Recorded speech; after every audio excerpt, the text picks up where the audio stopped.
Hi,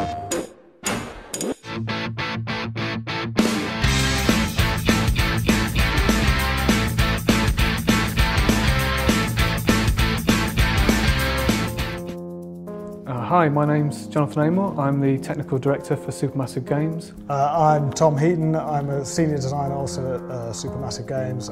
I'm Steve Goss. I'm Creative Director at Supermassive Games. What I have on screen right now is the motion controller, but on screen what I actually see is I see the motion controller overlaid by in this case, a large foam hand. The finger wobbles around, so it looks bizarre, I'm sure, with me just wobbling the controller, but on screen it's a completely different thing. For us it changed everything because the types of games we approach were games which you cannot do any other way.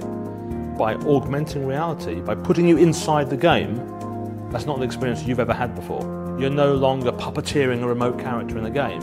You are actively mapped into the game world. I think one of the interesting things about that is the diversity of games. And now we've got games for the hardcore, games that are real simulations of combat. We've got games for people that just want to dance in front of a TV, games for people that want to get fit. And there's a massive diversity of genres and types. And this is a mad barbering game. And I have, in my hand now, I have a pair of hair clippers, which I can rev up with the button, and I cut people's hair.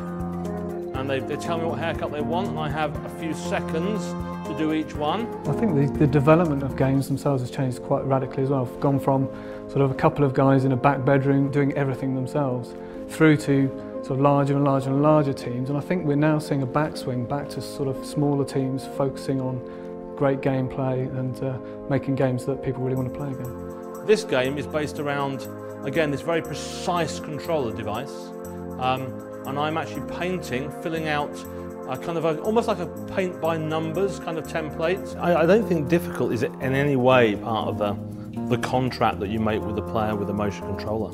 That precision isn't translated into complexity, it's translated into it does what I want. When we put something on the end of the controller and you can orientate it and look at it and move it around in our augmented 3D space, and it's really involving. I think that's a big difference. You can't sit on the couch and pretend to be bowling or doing tennis by wobbling your wrist. You really have to get involved, and I think that's a major shift. On screen I've got this electric fan that I can control the speed of, and around the screen sides I have a variety of nests appear.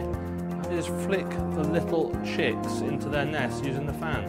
It made us try to figure out how to do something different, and I think that's the best thing about motion control is it asks us as developers to think beyond what we thought about before. It's not just an update, it's a totally new way of controlling, and we need to take advantage of it.